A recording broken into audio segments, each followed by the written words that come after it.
J'ai mis fin à un mariage qui a duré plus de 15 ans. J'ai quitté mon mari. Pas parce qu'il ne m'aimait plus, non, mais parce que moi, je ne m'aimais plus. Et je ne le croyais plus quand il disait m'aimer, même s'il le montre avec toutes les bonnes actions du monde. Je ne supportais plus ces mots. Je les prenais comme des mensonges. Pas parce qu'il mentait, mais parce que mon regard sur moi-même avait changé. J'ai préféré fuir, me renfermer. J'ai préféré divorcer.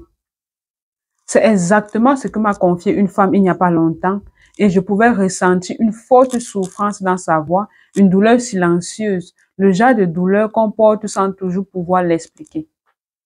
Et puis, il y a Solange. Dans son cas, c'est totalement l'inverse. C'est son mari qui l'a quitté.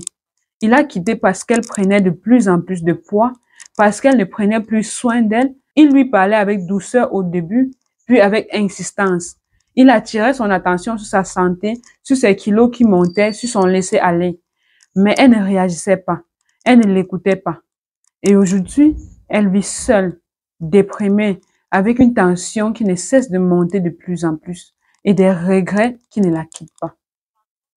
Par contre, à côté de ces deux femmes, il y en a une autre qui fait plus de 140 kilos aujourd'hui. Elle est très épanouie, profondément heureuse dans son foyer. Elle s'est même mariée et en se mariant, elle avait déjà 120 kilos. Elle assumait très bien à cette époque. Elle dit qu'elle n'a jamais attiré autant d'attention, de tendresse et de compliments que depuis qu'elle a accepté son corps et décidé de prendre soin de lui autrement. Alors, quand on regarde ces trois histoires, on est obligé de se poser la question. Est-ce que l'obésité est vraiment une arme de destruction de nos foyers? Est-ce que c'est vraiment le poids qui abîme le couple, qui crée le froid, qui installe la distance? Ou est-ce que c'est juste un masque, une façade derrière laquelle se cachent des douleurs profondes? Aujourd'hui, nous allons en discuter plus en profondeur. Alors, si tu sens que cette question te parle, reste concentré jusqu'à la fin de cette vidéo parce que les informations que je vais partager avec toi vont transformer ta vie quand tu vas passer à l'action. C'est en exclusivité sur Magie Nutrition. Bonjour mon idéaliste, je suis Sinan Jipap, ta coach minceur, conseillère en nutrition africaine, spécialisée dans la perte de poids et l'optimisation du métabolisme grâce au protocole AfroFit. J'aide les femmes africaines qui ont plus de 20 kilos en trop à retrouver rapidement et définitivement une silhouette affinée, un ventre plat et une énergie nouvelle avec l'alimentation africaine afin de réveiller les femmes puissantes et épanouies qui sommeillent en elles.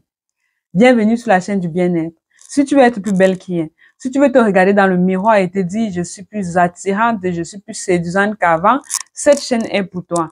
Alors, installe-toi, abonne-toi et active la cloche de notification pour ne pas manquer les prochaines vidéos. C'est totalement gratuit. Et si tu as l'impression que ton corps stagne ou que chaque kilo que tu perds finit toujours par revenir, ne reste pas dans le flou. J'ai créé un guide AfroFit 100% gratuit pour t'aider à sortir de ce cycle. Tu y trouveras une checklist puissante pour comprendre la cause de ces effets yo-yo répétés et un plan d'action concret de 7 jours pour réveiller ton métabolisme africain et transformer ton corps en machine brûle-graisse. Le lien pour le télécharger gratuitement est dans la description. Mais si en ce moment, tu es dans un processus de perte de poids, j'ose croire que tu as déjà adopté une routine détox quotidienne pour soutenir ton corps dans ce parcours. Et pour cela, tu as besoin, entre autres, d'une excellente tisane adaptée à tes objectifs. Va dès maintenant sur le site internet maginutrition.com et commande le kit détox bio by Josica. Il va booster ton transit digestif et booster ton métabolisme afin que tu puisses brûler les graisses 2 à 3 fois plus vite. Le lien du site est aussi dans la description. Alors, avant même d'entrer dans la question de l'obésité, il faut qu'on éclaircisse un point simple mais essentiel. Qu'est-ce qui fait qu'un couple tienne? Qu'est-ce qui donne à une relation sa force, sa solidité, sa beauté avec le temps? Ce n'est pas le confort, ce n'est pas le sexe, ce n'est même pas la présence physique. La seule chose qui peut garder deux personnes profondément liées ou unies, connectées, c'est l'amour. Et quand je parle d'amour, je ne parle pas juste de sentiments ou de promesses. Je parle de cette volonté d'apporter à l'autre le meilleur de soi parce que quand tu aimes quelqu'un, tu veux lui offrir ce que tu as de plus précieux.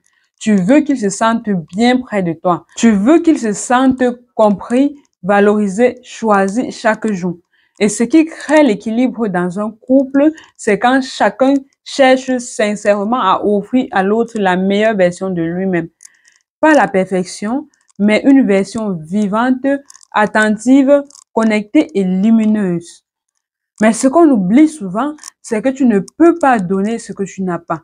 Tu ne peux pas offrir la paix si tu es en guerre avec ton propre corps. Tu ne peux pas offrir la joie si tu te sens triste et lourde chaque jour. Tu ne peux pas faire sourire l'autre si toi-même tu pleures en silence quand tu te regardes dans le miroir. Et c'est là que tout commence. La vérité, c'est que dans beaucoup de couples, ce n'est pas l'amour qui disparaît.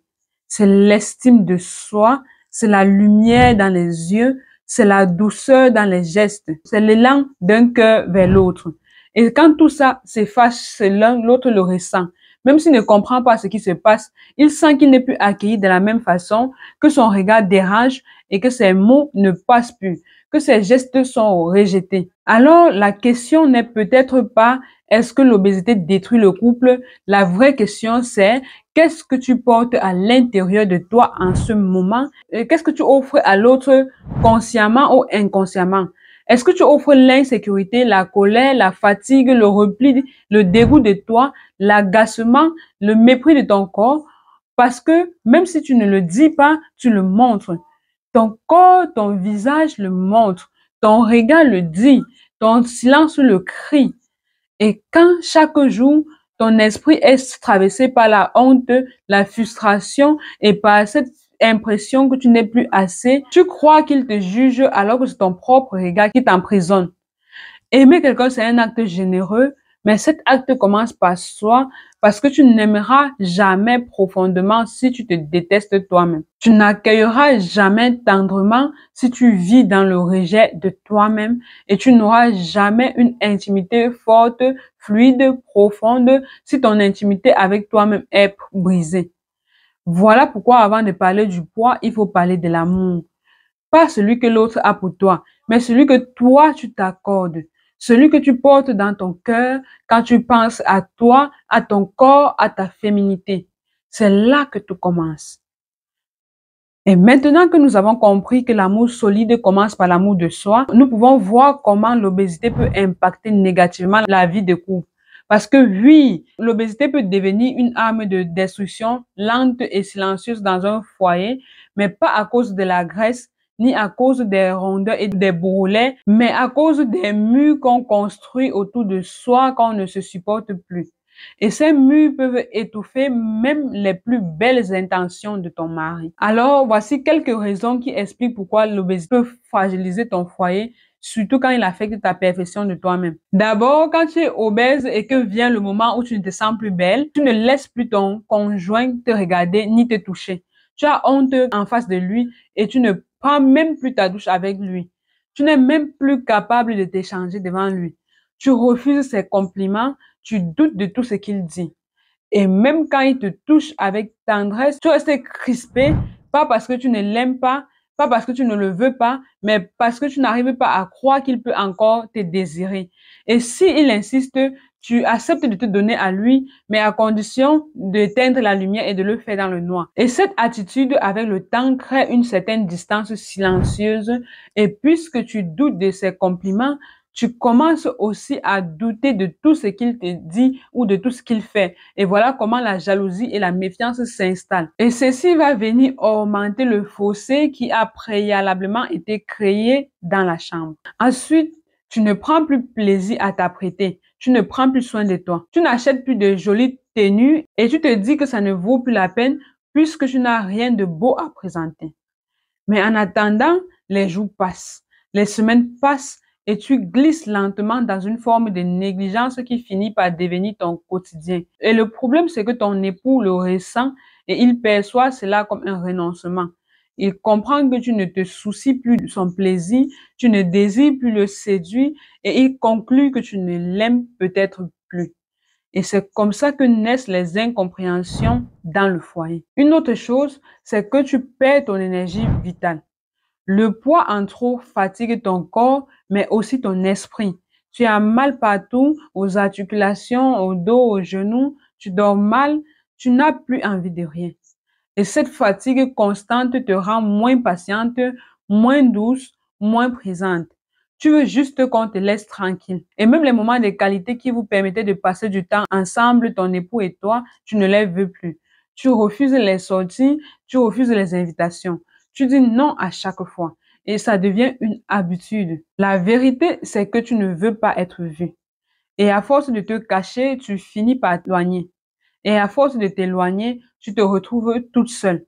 Voilà que le couple s'effrite petit à petit sans que personne ne s'en rende compte. Et toi, tu deviens de plus en plus dur, même sans le vouloir. Tu es irritable, tu ne te sens pas bien et au lieu de pleurer, tu attaques, tu reproches, tu te plains. Tu demandes plus d'aide, plus d'attention, mais avec des mots qui blessent.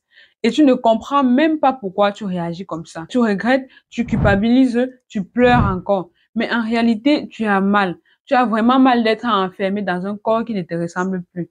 Et cette douleur devient une colère. Et cette colère se retourne contre ton conjoint. Sache que tout ce que tu vis là n'est pas une fatalité. Tu n'es pas condamné. C'est juste une réalité que tu dois avoir le courage de regarder en face.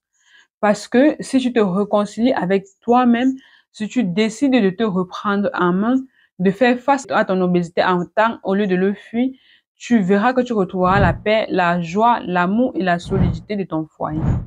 Mais surtout, tu dois le vouloir et tu dois passer à l'action. Peut-être que tu es découragé aujourd'hui parce que tu as déjà essayé plusieurs méthodes. Tu as essayé plein de régimes trouvés sur Internet, plein de plans alimentaires, des méthodes qui te disaient de supprimer tous les féculents, les graisses, de jeûner, de te priver des aliments que tu aimes, des plats africains que tu aimes, ou bien de courir pendant longtemps, pendant des heures chaque jour.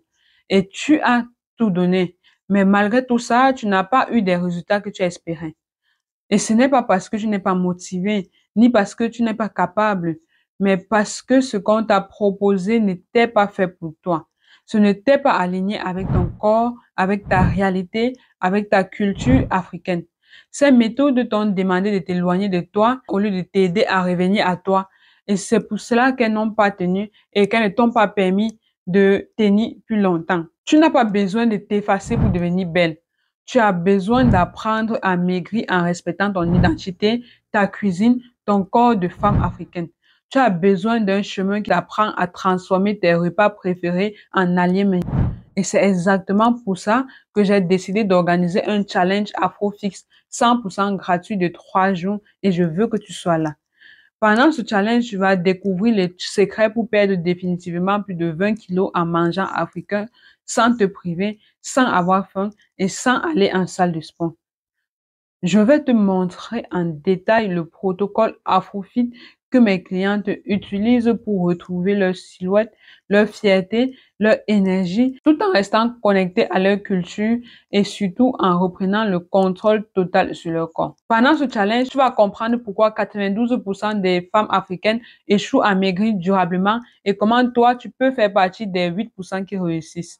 Tu vas apprendre comment perdre du poids en mangeant africain sans famine ni frustration, grâce aux 3 piliers du protocole Afrofit. Et tu vas repartir avec un plan concret d'autonomisation pour brûler plus de 20 kilos et ne plus jamais les reprendre. Alors ne tarde plus et inscris-toi dès maintenant. Tu as juste à cliquer sur le lien dans les commentaires pour réserver ta place. Le challenge est totalement gratuit, mais les places sont très limitées, donc fais-le dès maintenant. Je t'attends de l'autre côté. Merci d'avoir regardé cette vidéo jusqu'à la fin.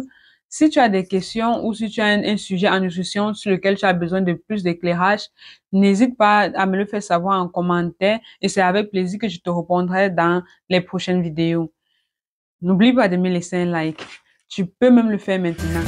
Merci de t'abonner et merci de partager la vidéo pour aider notre communauté. À bientôt et rappelle-toi, ton idéal est à ta portée, juste un pas après l'autre et tu l'auras.